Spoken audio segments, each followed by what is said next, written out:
Now I'd like to introduce Ryan Mahoney. He is the Southeastern Regional Advocacy Director for the Foundation for Excellence in Education.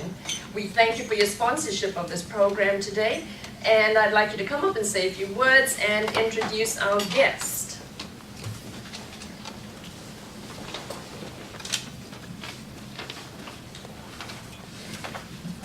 Better hold this, it's not going to reach otherwise, right? Well, good morning, everybody, and thank you, Benita. Always good to be here at the Foundation.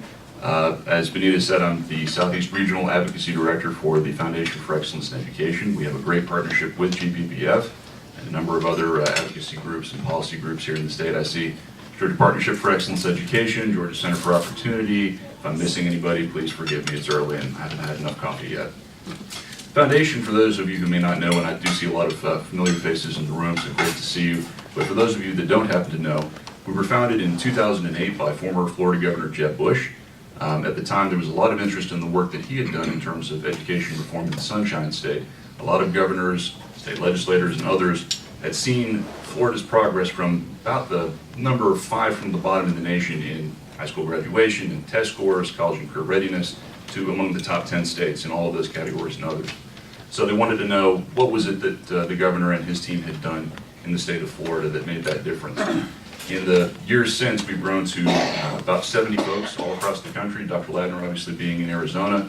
I used to be at the Georgia Chamber, was there as many years as their VP of Policy, and came over to the Foundation about 2 years ago. So I'm based here in Atlanta. I cover 5 southeastern states, both of the Carolinas, Kentucky, and Tennessee, but I do the bulk of my work and always will here. We have a large office in DC. We've been involved in federal policy because unfortunately what the feds do will impact and can impact what state lawmakers do in 50 states, and it's best to stay ahead of that curve. And of course our home office is still in Florida. In those years since the Foundation was started, we have changed and grown our platform to the point where we are probably engaged in almost any major reform you can think of in the 50 states at that state level. Digital learning, college and career readiness, school accountability, school choice, and funding reform, which of course is a major topic now in this couple of year cycle that we're in for the Georgia legislature and the governor here. I want to just introduce Dr. Matt Ladner today to you. Dr. Ladner is a good friend. I've known him since before I joined the Foundation. He is considered one of the godfathers of school choice, although school choice is only a piece of what he's talking about today. His presentation today, I think, is something you're going to find interesting. He first started working on this issue about, let's see, about 2 years ago, putting together the confluence of the press of education budgets, the stress that was being put on those budgets, both by an increasing K-12 population and an increasing retiree population. And he's going to talk a little bit about what that means, both for not just state budgets, but for all of us in this room, and how we go about solving the challenges created for the state of Georgia. So Dr. Ladner, if you'll come up, I will hand over the microphone to you.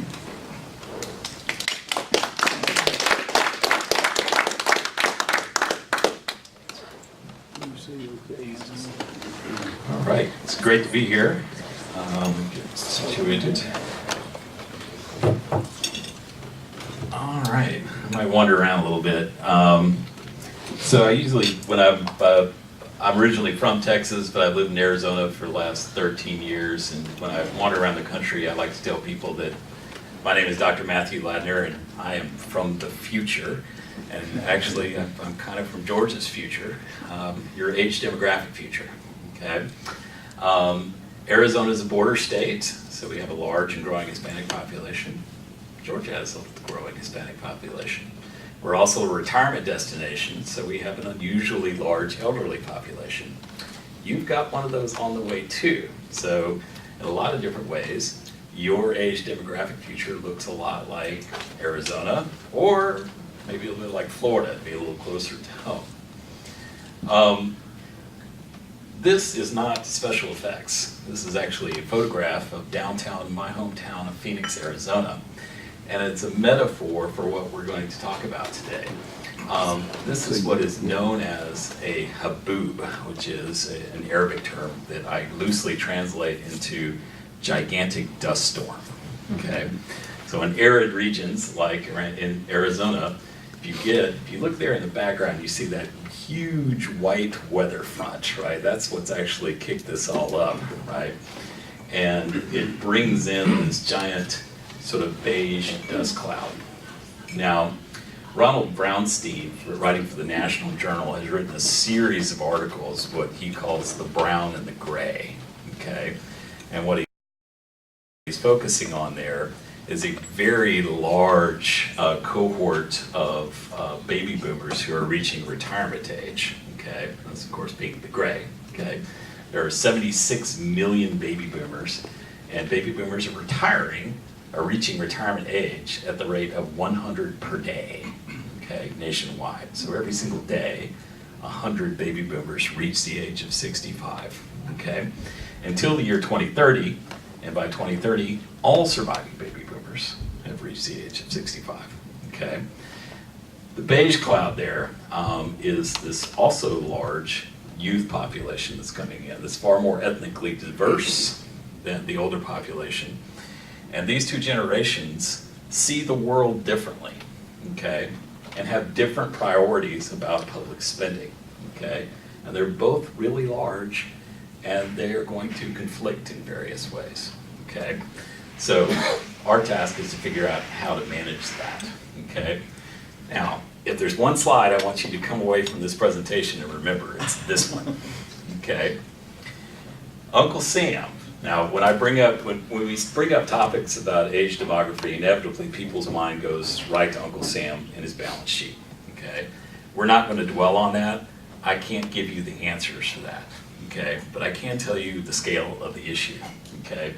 The United States Treasury currently estimates federal debt at $19 trillion and estimates unfunded entitlement liabilities, and basically mostly what we're talking about here is Social Security and Medicare, okay, at $55 trillion, okay? I've already mentioned the baby boomer retirement. That is going to exacerbate. That's where that $55 trillion shortfall comes from, okay? Now the last part is the thing that most people don't realize. Every state government gets a lot of the money they spend from Uncle Sam, okay? And this changing age demography is therefore going to have an indirect impact on state government through federal finances, okay? And it's also, most of what we'll spend talking about today is also going to have a direct impact on your state government, okay? This is coming. It cannot be stopped. It can only be planned for and adjusted for. But the march of age demography is going to happen whether we like it or not. So this is what I like to call my big trouble chart, and George is on the list. Okay, this is showing you down the bottom the increase of the under age 18 population and the elderly population. Now some of those states, unmarked states in the middle, are kind of in trouble too because they're very small. Okay, but as you see there, Georgia has a big increase in both the elderly and the youth population. Could you bring that slide back? Yep. Just Georgia right that in there. Now, It's Texas. when you get off the 45 that you get in trouble, is that right? What's that? When we get off the diagonal, that's when you're out of balance? Yeah, it's really the combination, as we'll see. Okay, so you've got, a large under, it's over 500,000 in under 18, and then, about 1 million in 65 and older. Okay. So why is this? I'll explain. Well, let's take a look at some budget trends in Georgia before we get into this aging situation. This is what's been going on basically for the last decade and a half. Okay, as you can see, K-12 as a percentage of the Georgia budget has maintained itself, slight decline, but nothing to get too upset about. Medicaid, that looks like a big increase. It is a big increase in the percentage of the budget. It's actually not as bad as some other states because Georgia right now is a relatively young state. Okay, but that's going up. It's the everything else category that's going down thus far. Okay, now the big problem in a large increase in your youth and your elderly population at the same time is that both of those populations tend to draw on state services at a disproportionate rate, okay? For young, obviously, this is K-12 primarily, but for elderly people through state budgets, this is primarily a Medicaid phenomenon, okay? Now, when we talk about healthcare and older people, we tend to think of Medicare, right? And Medicare is an exclusively federally financed program. It does not impact state budgets. However, Medicaid is jointly financed by the federal government and state governments, and the elderly actually disproportionately draw on Medicaid as well, okay? Here are the specific numbers. These are projections from the United States Census Bureau. As you can see, an almost million increase in your projected 65 and older population between 2010 and 2030, and also a sizable increase in your K-12 population at the same time. So, demographers and economists express this as what they call a total age dependency ratio, okay? Well, that sounds really geeky and nerdy and difficult to understand, but it's actually pretty simple, okay? The basic idea behind this ratio is that as you go through the life cycle, right, we were all young once and we were going to school and not paying much in the way of taxes. Then you get to be middle age, sort of, or working age, you're paying more in taxes than you're drawing in state services, okay? As you get older, you tend to be on a fixed income, you're not paying taxes at the same rate, at least you're not in your peak earning years typically, you're not in your peak tax paying years, you're not going out typically and founding new companies and creating jobs and whatnot, and you are drawing on disproportionately on state healthcare services. Now, that's not to say that every person over the age of 65 is dependent or anything like that. I think we all know, I personally know some people in their 80s that I wouldn't trade for an army of 23-year-olds, okay? This is painting with the broadest of possible brushes, okay? But the idea behind this ratio is you take the number of young people under 18 and you add the number of older people, 65 and older, and you divide it by the number of working age people, which are 18 to 64, okay? The simplest way to think about this is at any given time, how many people do you have riding in the cart and how many people do you have pushing the cart, okay? On a 100-person basis, okay? As you can see, in 2010, that ratio for Georgia was 57, okay? So for every 100 working age people, you had 57 young people and older people, okay? As you move to 2030, that ratio is going up to 73 people in the cart for every 100 pushing it, okay? And that is going to have a variety of impacts on public policy. I mentioned Medicaid earlier. This is from the Kaiser Family Foundation, and it is a projection of the per enrollee cost by type of person drawing on benefits, okay? Now, as you see, children draw, a lot of children are also eligible for Medicaid, but they're very inexpensive, okay? Adult non-elderly are more expensive, but they're, okay? The elderly, typically what we're talking about here are people, especially when they get over the age of 85 and are drawing on Medicaid to pay for nursing home care. Those would be very expensive. And a lot of times when we talk about Medicaid, we tend to discount it because a lot of the money, half the money is coming from the feds, right? The problem is that you have to have the state matching fund to draw down the federal dollars, right? And of course, you all pay federal taxes in addition to your state taxes, okay? So, what do we do about this, right? There's no easy, simple solution to what I just showed you, and education by itself cannot fix it, okay? However, I don't think you can fix it without addressing education as well, okay? One of the things you have to keep in mind, right, is that your middle-aged taxpayers of the year 2030 are sitting in your classrooms. A lot of them are sitting in your classrooms right now, okay?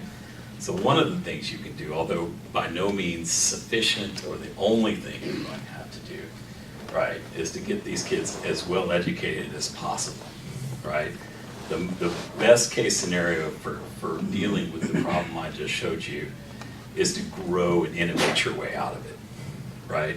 If Georgia becomes a fantastically innovative, wealthy state, it's going to be a lot easier to deal with the problems I just showed you. Paying the medical bills, keeping the lights on, all those things become a lot easier And that ultimately starts with education. Now, these are national numbers, not from Georgia, but our last half century in public education has seen a much larger increase in staffing than enrollment, okay? This has been the trend. This trend may not prove to be sustainable, however, right? Because there is a foreseeable sort of vice closing on state budgets and conflict over healthcare versus education. That's sort of the worst case scenario, is that we sort of fall into conflict on that, okay? This is another way of expressing this, not in staffing, but rather in spending. Over long term, since the 1970s, spending went up a lot nationally. Test scores did not go up a lot nationally. We're gonna have to do better than that. Now here's some Georgia-specific information, okay? And the good news is that there is improvement here, okay? If we go back as far back into the NAEP data, which is the National Assessment of Educational Progress, it's the gold standard of testing data in our country, and that stretches back, some of the tests stretch back to 1992, okay? So if you look at those black curves there, you'll see what Georgia's results in terms of proficiency, 4th grade reading, 4th grade math, 8th grade reading, 8th grade math. Back in 1992, that was 25%, 15%, 25%, and 13% proficiency, okay? That's not going to get the job done. Now, since then, the most recent readings in 2015 are consistently better, okay? So the good news is that you actually have some success to build on, okay? Now, let me be clear about this, because proficiency on NAEP is a very high bar, okay? If you're proficient on NAEP, that means you are ready to compete with the Europeans and the Asians and anybody else that we put in front of you, okay? The highest scoring state in the union, which is Massachusetts, has proficiency rates of about 50% in each of these tests, okay? So don't walk away from this thinking, oh my gosh, if we don't get these numbers to 100%, we're doomed, okay? Massachusetts also, if we do the comparisons between their NAEP scores and international exams, Massachusetts looks like a European or an Asian country, okay? They score as well as not every single country, but they're in the top 10, okay? This is not an unobtainable goal, but there's a ways to go here. There's a ways to go in most states, okay? But it's not such a high bar that you can't possibly get there, but you do have work to do. Okay, so this is a chart. One of the things I think that you should consider in dealing with this is, and the overall task has got to be not necessarily to spend less money on public education. That's not necessarily what you need to do, although it may become increasingly necessary depending on circumstances, your rate of growth, revenue growth, and whatnot. We'll see how it works out. The most important thing is actually to increase the bang for buck, right? You need to get a better return on investment from your education system, and it needs to happen relatively quickly, okay? Is that even possible? One of the things you're going to be dealing with, if the Census Bureau is correct in its projections, is a very large increase in your K-12 population, okay? The Census Bureau projects a 450,000 some odd increase in the number of K-12 age students in Georgia. I don't know where y'all are planning to put them, right? How are you planning to recruit the teachers it will take to educate them? Where are you planning to come up with the money that they'll need for new facilities and whatnot? How do you want to cope with this? This chart is basically putting this into perspective with the size of alternative choice programs that you have, okay? Charter schools have been around for a while here in Georgia. They're educating 69,000 kids, okay? You have a tax credit program, like most tax credit programs everywhere, they generate some controversy and whatnot. But the scale of this program is tiny compared to your projected increase in student enrollment growth. So too for your special needs scholarship, okay? Now, the thing is, and when any discussion of school choice, we have to note right from the beginning that public education is guaranteed in the Georgia Constitution, and it is strongly supported by the public. No matter what happens, right? No matter how tough this gets in the years ahead, I'm going to predict right now that 50 years from now, there are going to be more kids going to public schools then than there are now. There's going to be more teachers working in those schools than now, okay? It's not going anywhere, okay? The key is to figure out how to get the system to work better, and how can school choice be a part of making that happen. One of the ways that we've seen in recent years that actually has increased sort of the productivity of education spending actually comes from Louisiana. And of course, in New Orleans, where you had a very unique set of circumstances, where the city was basically destroyed by Hurricane Katrina. And the state, rather than recreating something that was already very much a disaster before the hurricane, okay? 25% of kids were passing the state exams before the hurricane. What they did was to create something what they called the Recovery School District. In the Recovery School District, the central insight was that the school buildings they had in New Orleans were actually a huge educational asset that could be leveraged, okay?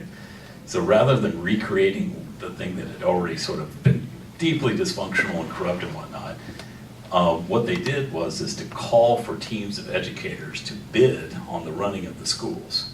And most of the people that did that were actually, quite frankly, were indigenous educators. They were not outside firms.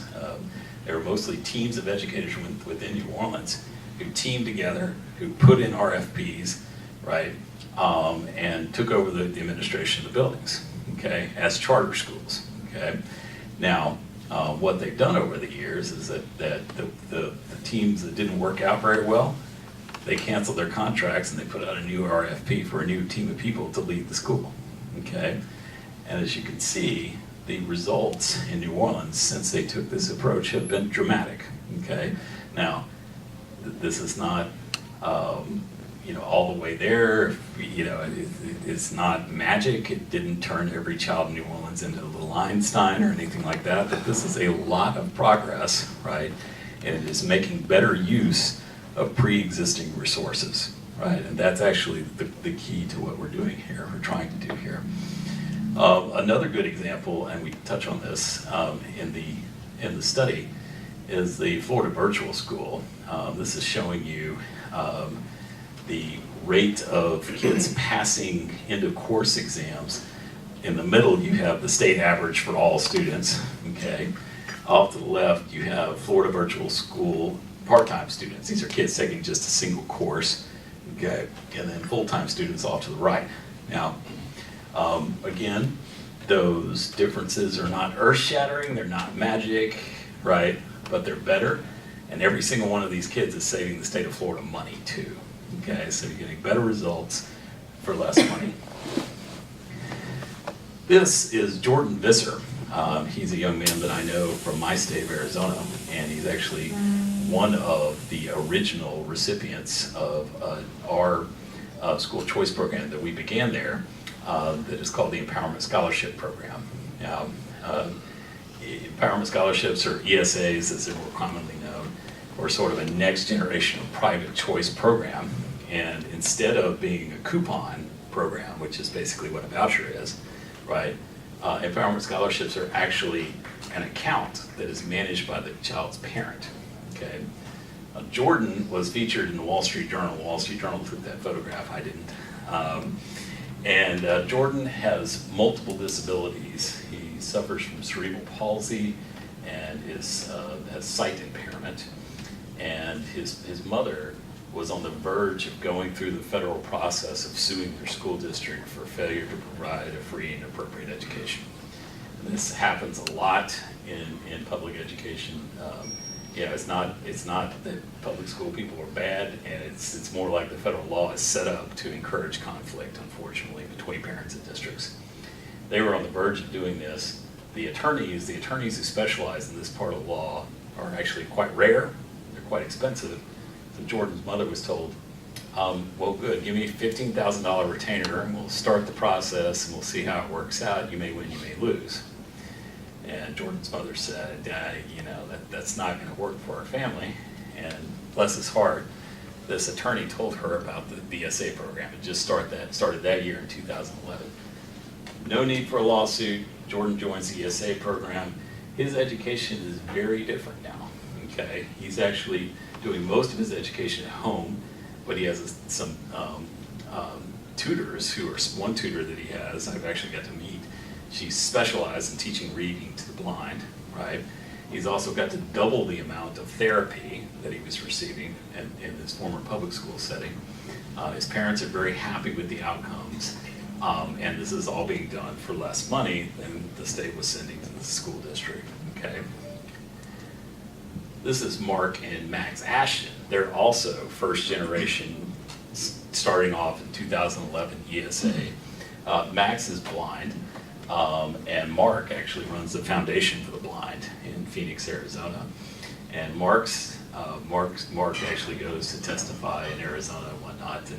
And his story is that, you know, for less money, for 90% of what the state was sending to Max's school district, Mark put Max in what he describes as the best school in Arizona, which is Brophy Prep.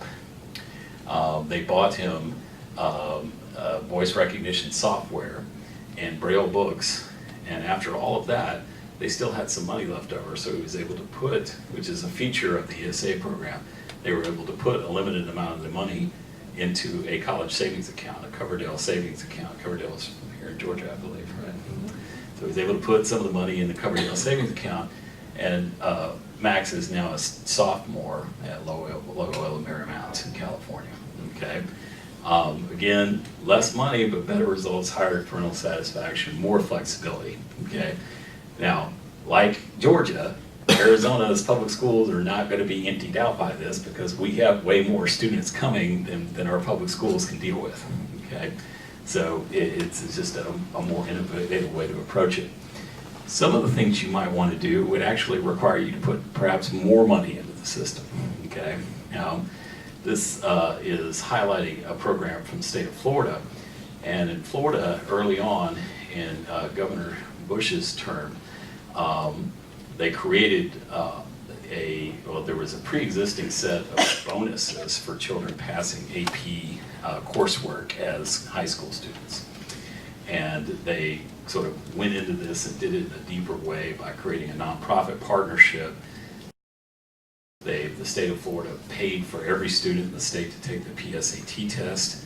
The partnership then used that data to identify children who were underrepresented in Florida public universities, to encourage them to take AP coursework if they had the potential to pass, as identified by that test. And since that happened, the rate of students, especially Hispanic and African American students, passing AP coursework in Florida has gone up by about 500 to 600%. Okay, now Georgia's not doing bad in this category, right? That's you'd rather be where you are than where my state is, right? Florida's up a little higher. They also do the same sort of thing for career and technical education. Okay, the state of Florida has identified a number of industrial certifications that are in high demand, and the state actually will give schools the same bonus for a student obtaining one of those certifications as they will for a student passing AP coursework. Now, the basic philosophy here is that what you don't want is a kid getting out of high school without doing one of these two things, okay? If you're getting out of high school, now, and AP coursework, by the way, is correlated with college success. If you get some AP coursework done, you've been exposed to rigorous coursework, you've actually got some credit, you're much more likely to actually get through college once you get there, okay? But if you're getting out of high school these days, and you haven't been really prepared for college, and we can see this in our stats because we have lots of kids that go to college but don't finish, okay? And you don't have some sort of industrial certification or preparation for the workforce, what exactly is it that you've been prepared to do, right? And if you think about this in terms of the age dependency ratio, right? These are your people in 2030 that you're counting on to keep the lights on, right? These people have to keep a system of public schools going, public universities, roads, healthcare, all these things that we want, right? And what you don't want them to be is in 2030 unemployable or unemployed, right?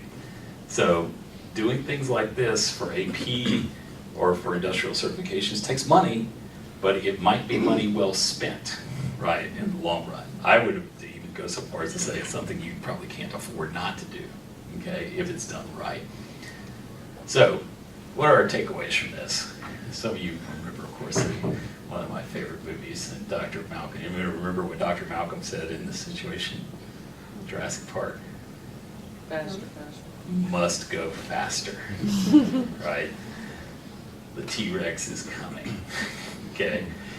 Georgia Public Schools have improved. You've already shown that you can do this. They have further to go, right? It is very important that you accelerate the rate of improvement.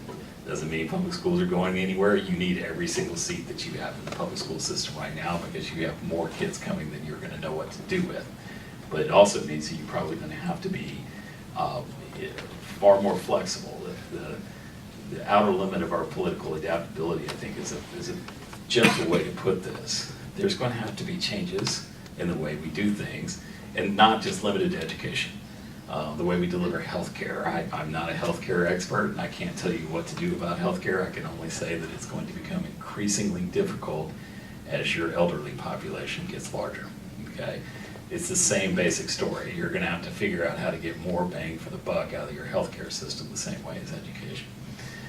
Finally, this is one of the few things that you can do right now, right? Right now, you can influence the quality of your K-12 system, and it is vitally important. If you don't do it, I promise you in 2030, you're gonna wish you had. So with that, I will stop, and I'll take any questions.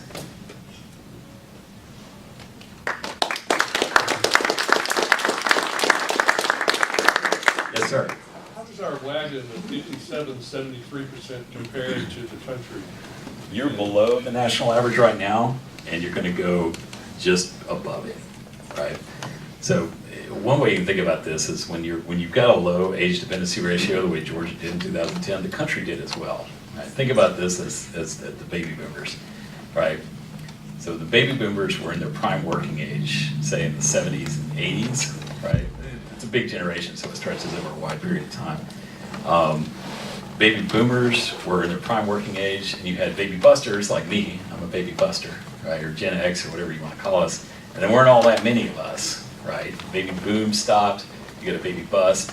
Low age dependency ratio, lots of working age people, that means high growth, right?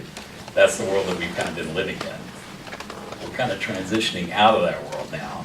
The baby boom moves to retirement and sends their grandchildren off to school at the same time. Right? So that's going to create a higher age dependency ratio. Economists have shown that this is going to have a slowing effect on economic growth, which will also have a slowing effect on state revenue growth. So as your demands for revenue go up, your supply of it may go down. Yes, sir. One thing you mentioned was, or you were alluding to, which is the change in incentives, which is what Florida did. And it seems like that's a very important thing, because if you keep the same incentives, you're going to keep the exact same trajectory. There's nothing to disturb that. I've wondered if perhaps our current system of having a school board that decides funding as well as how you operate it is counterproductive to what you really want, where perhaps what you have is a school board that operates the schools and a school funding board or whatever else that says, can look here and say, well, these schools over here are doing this, Yeah. and look at the results they're getting for this amount of money and whatever, and can kind of have a different set of incentives. Yeah, I think that while public education is here to stay, the way we manage it is probably going to have to change. In a fairly short period of time here, what you see in New Orleans is a more than doubling of the proficiency rate on state exams. That's pretty amazing, right? And it's not necessarily that they're spending a lot less money or anything, but they're getting much better results. My personal opinion is, again, the long-term public education is here to stay. The way we go about it is going to have to change, and that's going to be a big debate over a number of years, obviously. But I think that the organization, the way we do things, especially in our urban districts, are prone to get results like you see there in 04, 05 for New Orleans, right? The center of gravity draws that way. We really can't afford to keep getting those kind of results. So hopefully we'll be wise enough to change them. Yes, sir. This is an area that I've done a lot of research on, and in my analysis, the time that we have left, I used to think, why is this my problem, right? It's somewhere in the future, but it's really everybody's problem. Right. And I'm a Gen Xer, so. Mm-hmm. In my analysis, I think we have less time to 2030 to get this problem fixed. I think that the tipping point is around 2020. So how did you arrive at the 2030? And because it looks like we have time out into the future to address it. Yeah. And I think we have a lot less time to address it. No, because we're at a tipping I point. totally agree with you. And if this is not one of those stories about, wow, at some point in the future, this asteroid's going to hit Earth, okay? This is a story about right now, right? Like if you get every kid that graduates from a Georgia high school unprepared for success in college or a career is multiplying your problems down the road, okay? So this is something that has to be, I mean, at this point, I think it's just a process of making people aware of this, right? That there is a big problem coming. There is a looming conflict between healthcare spending and education and state budgets that is going to be very difficult to deal with. No one knows how the federal situation is going to resolve itself. But if I were y'all, I wouldn't count on keeping 30% of your funding coming from Uncle Sam in the medium to long term. I'm just, I don't pretend to know how that's going to play out. But I think who was the economist who once said that things that can't go on forever won't, right? And the current federal situation is something that cannot go on forever. So yeah, there's absolutely an immediacy to this problem. And again, education by itself cannot fix this, but it is also the case, in my opinion, that without doing something about education, I don't think it can be fixed. You're going to need innovation in other policy areas as well. If it were as simple as fixing the schools, which is complicated enough, right? But I think what we're going to see here between now and 2030 is a thorough reimagining of the American social welfare state. And I can't pretend to tell you where that lands, but I can only tell you the need for it, not how to do it per se. Yes, sir? You didn't really address the graduation rate in Georgia. I know we've gone from 70% graduation to maybe 80%, but that other 20% that are still aren't graduating from high school is a major problem. Yes. I mean, it's hard to flip hamburgers if you only finish the 10th grade. No, it's absolutely true. There is a national trend towards improved graduation rates, and I'm glad to hear that Georgia is participating in that. But you're right. I mean, again, if you think about this age dependency ratio, right, there is an implicit assumption in it, right? And the implicit assumption is that your working age people are actually working, right? Well, we know that's not always the case, right? I mean, it's a ratio that starts at 18-year-olds. Do we all know, like, say, some 24-year-olds who are still on a 7-year odyssey of personal self-discovery at a university that may or may not result in a graduation? Yeah, okay. We all know that guy, right? Labor participation rate in our country has declined in recent years. So what is actually important is, if we drilled into this deeper, is not just how many working age people do you have, but how many working people do you have, and how many productive working people do you have, right? And the old expression, if you're a Gen Xer, you'll remember this, this is the old expression you used to see on TV commercials, that a mind is a terrible thing to waste, right? It's always been true, always. What I'm here to tell you is the price is going to go way up. The price has always been too high, but it is not going down, it is going to go up. And so it is absolutely urgent to get as many people as well prepared as possible as soon as possible, because, you know, however difficult that these problems are going to be in the future, they're going to be a lot easier if you've got a well-educated population. Yes, ma'am. I'm glad to hear that the graduation rates have gone up, but how much of that has been compromised by lowering the standards and requirements for graduating from high school? First, I wouldn't know enough about Georgia's situation to comment on that. Maybe someone else would, but I'm not sure. It's a factor in Arizona, I can tell you that. I hope it's not here. Would you explain a little more about the Florida bonus program? That's really fascinating to me. Yeah, so it's a $700 bonus. Kid passes one or more AP exams with a grade of 3 or better, so which is the traditional threshold for college credit, right? The school gets $700. $50 of that actually goes to the teacher. Okay. Now, I've heard Governor Bush say that he actually wanted to give some of the money to the students themselves, but the legislature wouldn't go along with that. So maybe that's still a good idea that's worth looking at. The basic idea is that you've got a lot of kids in schools that have the potential to do AP coursework, but which are not getting into AP courses. Okay.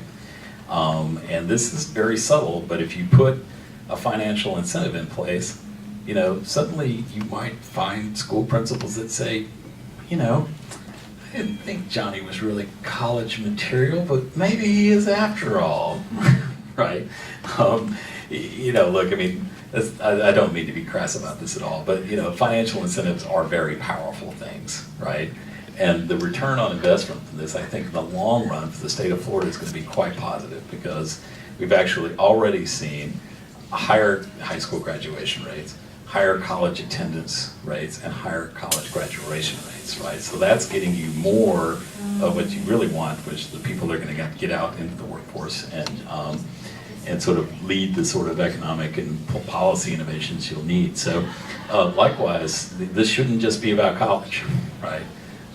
These certifications have been found to have, you know, I mean, real value in the job market, right? People, the job market values people that have certain certifications, and they're ready to go into the workforce, and it's not an either or thing. You actually have students that start off with one of these certifications, but then wind up going to college so they can learn it in a more in-depth way, okay? But either way, you know, the Europeans have, of course, a very different system than us. They tend to track kids at a young age, at least on the continent, you know. I mean, you know, sort of, you know, this kid's going into vocational work, and that's kind of, I don't know, I find that unsettling and unpalatable by, you know, we Americans are into self-determination, right?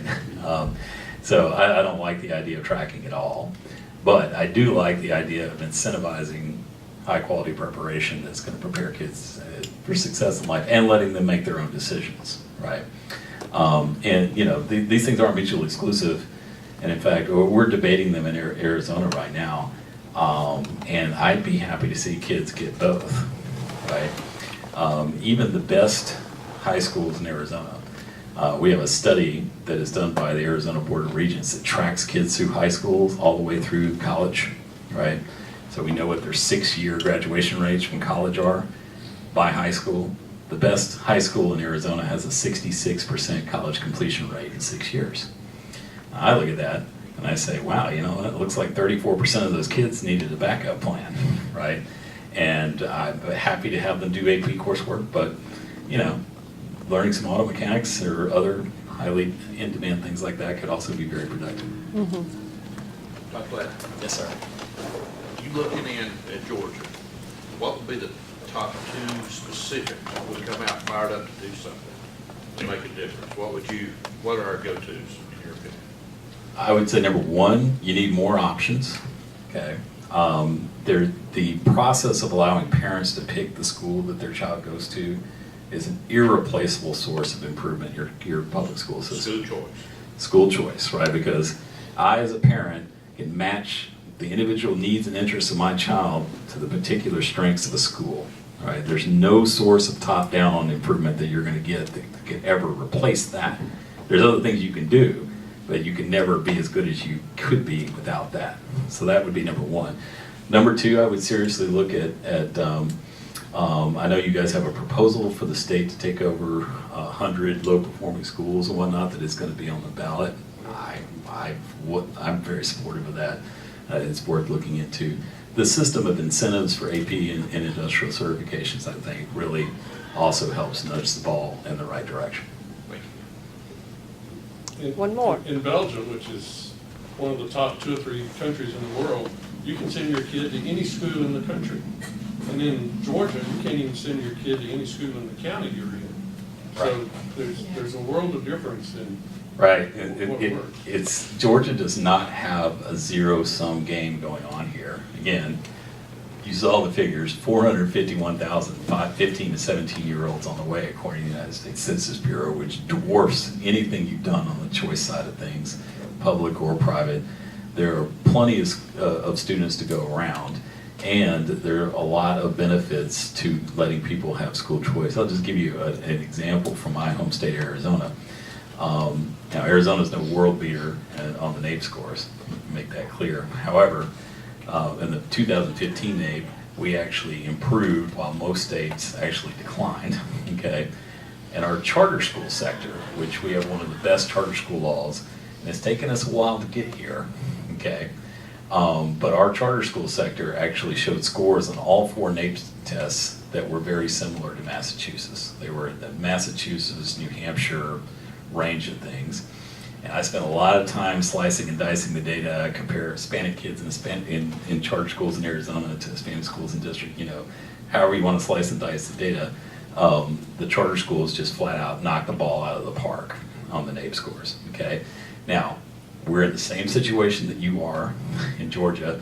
We're projected to be drowning in enrollment growth, right? This isn't harmful to anything. The public school system in Arizona is always going to be there. We're always going to need them. If someone snapped their fingers and made it go away, we wouldn't have anywhere to put the kids, okay? But what we're seeing after a 20-year experience is an overall level of improvement, and with the choice sector through charter schools are doing extraordinarily well, and that's sort of a rising tide lifting all boats type of story. I think that you should aspire to. Well, thank you very much. We really appreciate you coming in. Dr. Ladner will be around for a few more minutes, I'm sure, to answer all your questions that you haven't asked yet. I wanted to share 2 things with you. One, please, if you don't already receive our Georgia Public Policy Foundation Friday Facts, drop your business card on the table or give me a note, and then I'll add you to our email list. It's our best-selling product, and it's free. The other thing that I'm really proud of, and you may have seen this if you do receive the Friday Facts already, is that the Georgia Senate honored us a couple of weeks ago with a resolution for our 25th anniversary, which is this year. And I brought it along, just thought I could brag a little.